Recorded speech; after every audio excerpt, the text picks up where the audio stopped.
Good evening, and welcome to another World of Warships video with Captain Darkwing Glacier. In this battle, I am taking out my Tier 10 American destroyer, the Gearing. I have a soft spot for the Gearing because my father served 4 years on the USS Taussig, an Allen M. Sumner class destroyer, of which the Gearing class is a variant. The primary difference between the two classes is that the Gearing class was lengthened by 14 feet to provide more fuel storage. So while this gameplay is going on, I wanted to talk about the state of the game with respect to radar. With the recent additions to the American cruiser lines, both the heavy and the light cruisers, it seems that radar is everywhere. As happens with World of Warships, every time a new ship line is introduced into the game, those new ships are played heavily as players want to try out their new toys. And inevitably, there is also backlash. The player base complains. A lot. The new line, whatever it happens to be, is overpowered. The game is ruined, and the sky is falling, and Wargame has to fix this. But is the game really ruined, or is the player base just whining? I'm inclined to say it's the latter. The game is different, certainly. Radar was already present in the game, but with the addition of the American cruisers, it's all over the place. I've seen games with 4 Clevelands on a side and 6 or 7 ships on a given side have radar. This can be a nightmare for destroyer players. That is, destroyer players who refuse to adapt. At the higher tiers, there are standard destroyer tactics. These do not apply as much to Russian destroyers due to their high detection range and their role as gunboats. But the basic tactic is that at game start, for a destroyer to charge the nearest cap at full speed. Chances are the opposing team will have a destroyer doing the same thing. Once you reach the cap, you hug the edge or tuck yourself in close to an island. If the opportunity presents itself, you can launch your torpedoes in the hopes of getting a lucky hit on the enemy destroyer. Depending on the map, there's a good chance you and the opposing destroyer will detect each other more or less simultaneously. In such a case, if you're a gunboat destroyer, such as the American destroyer line, you can try to kill the enemy destroyer or at least drive it from the cap, hopefully with the support of your team. If you're in a torpedo boat like the Japanese line, you will either need to pop smoke or run. In either case, you will have to maneuver to survive the return fire from the enemy team. Assuming all goes well, once the enemy destroyer threat has been eliminated, it's time to go hunting for cruisers and battleships. This generally means getting as close as possible while still remaining undetected, and then launching torpedoes, either from stealth or breaking cover from behind an island to launch at extremely close range, when there's not enough time for the enemy ship to dodge or retaliate effectively. With the new prevalence of radar, these tactics just don't work anymore. Charging into a cap can get you instantly radared and targeted. Popping smoke is no longer a defense. Closing with the enemy right to the edge of your detection range before launching torpedoes is extremely risky. Setting up careful ambushes behind islands can be all for nothing when you get radared before you're quite ready to strike. Time and time again, I have seen players try these tactics and quickly get sunk, and then they rage and chat how much radar has ruined the game and needs to be fixed. They abandon destroyers and switch to playing cruisers or battleships. The real complaint from these players is that they are angry that their old tried and true tactics don't work anymore. They're angry because destroyers are supposed to work the way they used to work. But how our player thinks destroyers are supposed to work is not the same as how destroyers do work. And claiming that destroyers don't work the way you want them to does not mean that they don't work at all. So when players complain that destroyers are now useless, they are suffering from a failure of the imagination. It's not that the ships are now useless, but rather their players can't be bothered to devise new tactics for them. From my perspective, the way to succeed with destroyers these days is to play them the way they are played in ranked battles.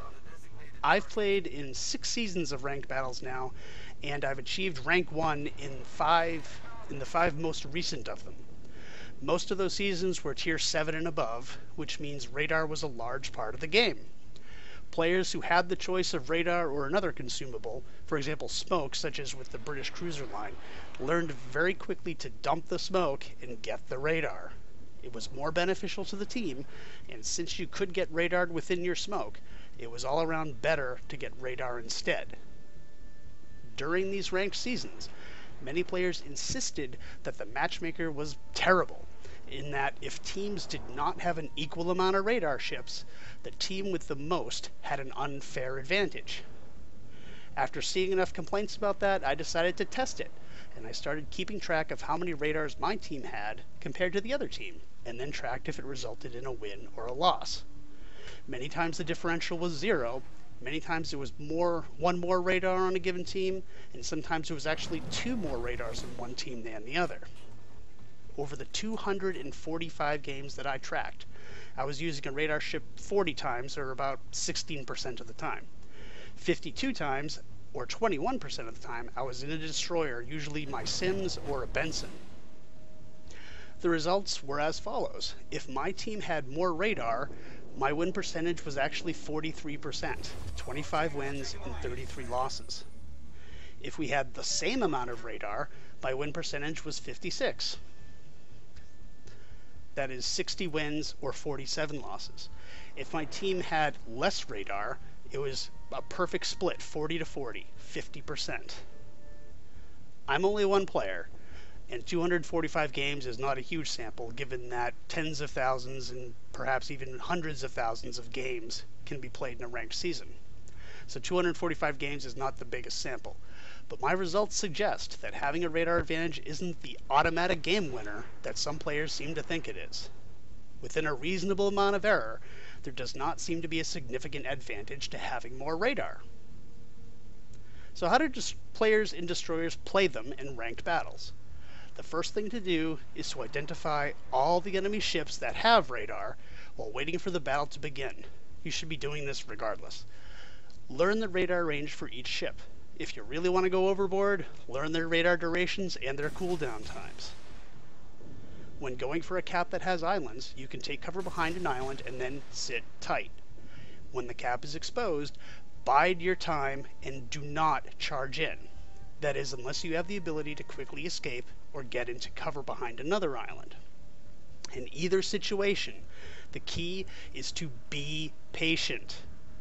It's all too easy for a destroyer player to worry that they're not doing their job if they don't get a cap early, so then they try to force it and they end up getting killed. 99% of the time, a live destroyer is more important to your team than getting the cap first. If you're in a cap hiding behind an island, you need to stay put until 1. Your team succeeds in driving the enemy away, or 2. You have no choice but to make a break for it and fight your way out. Being detected but hiding behind a tiny island with shells exploding all around you can be nerve-wracking, but believe me, it's helping your team. Every shot fired at you is a shot that isn't hitting one of your teammates who is supporting you. The more time the enemy focuses on trying to get you, the more time your teammates have to get them. If it's an open cap, you need to wait until it's safe to move it. Many times the enemy team will take a cap and then move on without defending it. Watch for this to happen and grab it when the opportunity arises.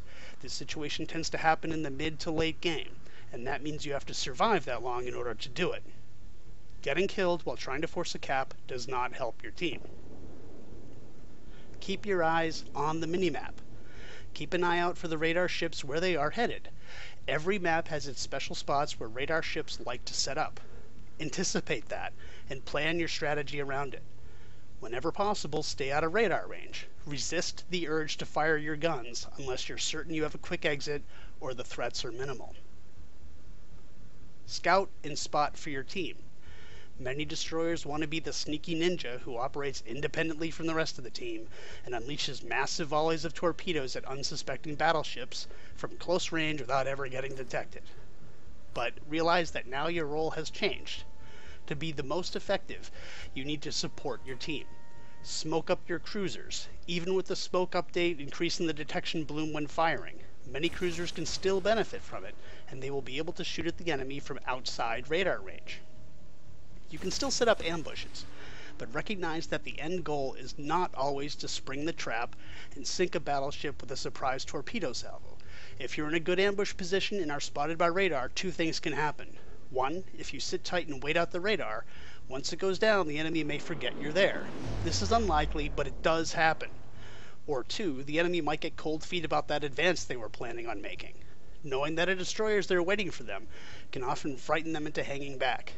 Another thing to remember is that if you're going to abandon your position and go somewhere else, if at all possible, wait until the radar runs out and you're no longer detected. That way you can redeploy in secret, and for all the enemy knows, you stayed in the same place. In either case, if the enemy knows you're out there somewhere, you're a threat that they have to worry about, and that can paralyze them into inaction. I know that all this may not be what destroyer players want to hear. Like all players, they want to do damage and get kills, and there are few things in the game more satisfying than watching a battleship blunder into a well-placed spread of torpedoes or flood out, unable to stop it in time. These things are still possible, but in most cases, you're just going to have to do it at longer ranges than you're used to. Okay, so if you're in the open and you get detected by radar close to the enemy, open fire. At that point, there's nothing stopping you from shooting anymore, so you might as well do it. And you might get lucky and start a fire or two.